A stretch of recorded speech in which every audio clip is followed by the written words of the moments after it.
সালামু আলাইকুম। গত কিছুদিন আগে বাংলাদেশের main stream media, Jamuna television, Somoy television, independent television, বিভিন্ন টেলিভিশনের নিউজে একটা খবর প্রচারিত হয়েছে। বলছে যে 70 জন প্রবাসীকে বাংলাদেশে ফেরত পাঠাইছে। তাদের পেপারস, তাদের সমস্ত ডকুমেন্ট ঠিক থাকার ফলেও তাদেরকে বাধ্য করছে দেশে ফেরত আসার জন্য। তো এখানে একটা ঘটনা ঘটছে। ঘটনা হচ্ছে যমুনা টেলিভিশনে যে প্রচারটা হয়েছে সেই প্রচারে বলছে যে ইসরায়েল বিরোধী আন্দোলন করতে যায় ওইখানে আহ, সৌদি প্রিন্সের পোষপুত্তলিকা বিকৃত করছে, যার ফলে তাদেরকে অ্যারেস্ট করছে, তারপর দেশে ফেরত পাঠাইছে। আর অসংখ্য বাঙালির অ্যারেস্ট করতেছে। তো তো আমি অবাক হয়েছি। এই নিউজটা আমি আমার ফেসবুক প্রোফাইলে শেয়ার দিছি।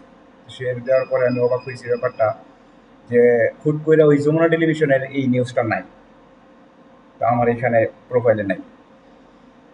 তো পরে বুঝতে পারলাম যে এখানে যমুনা টেলিভিশনই শুধু একমাত্র বলছে যে মোহাম্মদ বিন সালমানের কুশপুত্তলিকা বিকৃত করার জন্য, অথবা ওই সালমানের বিরুদ্ধাচরণ, ওই বিভিন্ন অপপ্রচার চালানোর জন্য তাদেরকে দেশে ফেরত পাঠাইছে, গ্রেপ্তার করছে। আর বাকি যে নিউজগুলো দিছে ওই নিউজগুলোতে এইটা এইভাবে প্রকাশ করে নেই, তারা বিভিন্নভাবে ব্যাপারটা স্কিপ করছে। আমার কথা হচ্ছে যে ফেসিবাদের সময়ও এই দেশের মানুষের টুটি চেপে ধরছে। এই দেশের মানুষের মিডিয়া স্ট্রিমে মিডিয়ারা স্বাধীনতা পায় নাই, বাক স্বাধীনতা পায় নাই, কি জানি ইটস লাভ লাভ। তো একটা মেইন স্ট্রিম মিডিয়া কখনো নিউজ এই অনলাইন প্ল্যাটফর্ম থেকে ডিলেট করা ইতিহাস আগে ছিল না, খুবই কম ছিল। আমরা জানতাম না, আমি জানি না, কেউ কাছে থাকলে হয়তো থাকতে পারে। যাক, বাংলাদেশের রাজনীতি আমরা স্কিপ করি। এমন কথা হচ্ছে যে আমরা আবেগের বশবর্তী হইয়া সৌদি আরবের মতো একটা শ্রমবাজার বাংলাদেশের জন্য, সৌদি আরবের মতো একটা শ্রমবাজার নষ্ট করা, এইটা কোনোভাবেই মানে আমাদের কাম্য না। তো আমরা আবেগের বশবর্তী হইয়া ইসরায়েলের সমালোচনা করতে যাই, সেই সাথে ইনক্লুড করতেছি কাকে? সৌদি আরবকে। কেন ভাই, আমরা সৌদি আরবকে ইনক্লুড করার কি দরকার?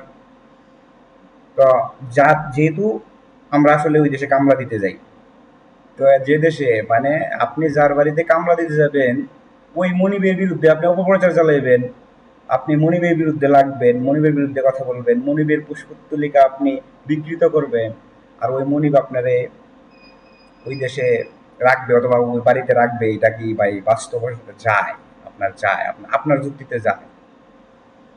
মনিবের সমালোচনা থাকতে পারে, আহ, লাভ লাভ অনেক কিছু থাকতে পারে। মনিবের মনিবের অপরাধ থাকতে পারে, অন্যায় থাকতে পারে, কিন্তু মনিব তো আপনার চাকরি দিছে ভাই।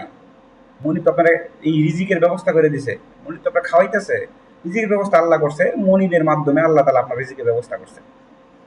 তো ভাই, এই যে বাংলাদেশের মানুষের যে এত বড় একটা শ্রমবাজার প্ল্যাটফর্ম, এই প্ল্যাটফর্মটা আপনারা আবেগের বশবর্তী হইয়া নষ্ট করার চেষ্টা করেন না। আমি আমি আমার পার্সোনালি অনেক ভাই ব্রাদার আমার থাকে সৌদি আরবে, তাদের সাথে আমার কথা হয়েছে। তারা বলতেছে যে যে বাংলাদেশিদেরকে এমনভাবে ট্রিট করা হচ্ছে এখন সৌদি আরবে যে আপনি চুর, ওই ওইখানে চুরের মতো ট্রিট করা হচ্ছে, রাস্তাঘাটে ট্রিট করা হচ্ছে চুরের মতো। তো আমি অন্তর্বর্তীকালীন সরকারের প্রতি আহ্বান জানাবো যে দ্রুত সময়ের মধ্যে সৌদি আরবের হাই কমিশনের সাথে কথা বললেন, দ্রুত এই অবস্থার উন্নতি করেন।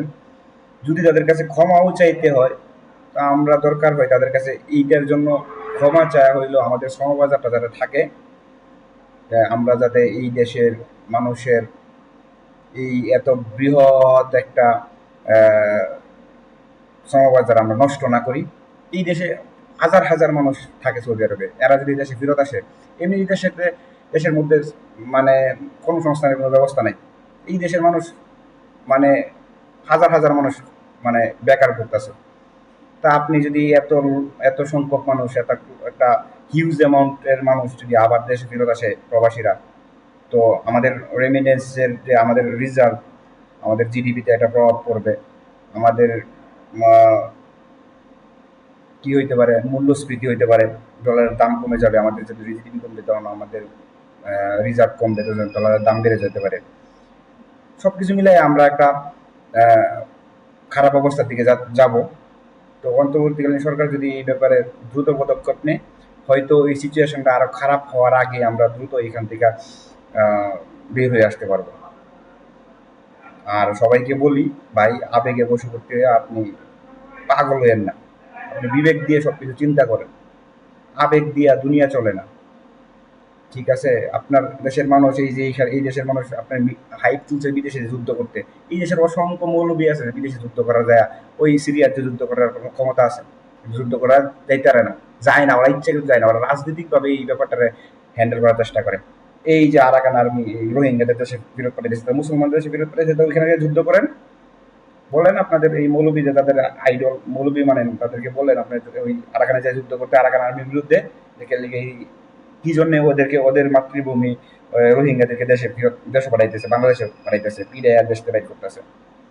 ওরা হচ্ছে রাজনৈতিকভাবে একটা হাইপ ক্রিয়েট করতেছে, করার জন্য আপনাদেরকে মানে আপনাদের মস্তিষ্কটারে ডোমিনেট করতেছে।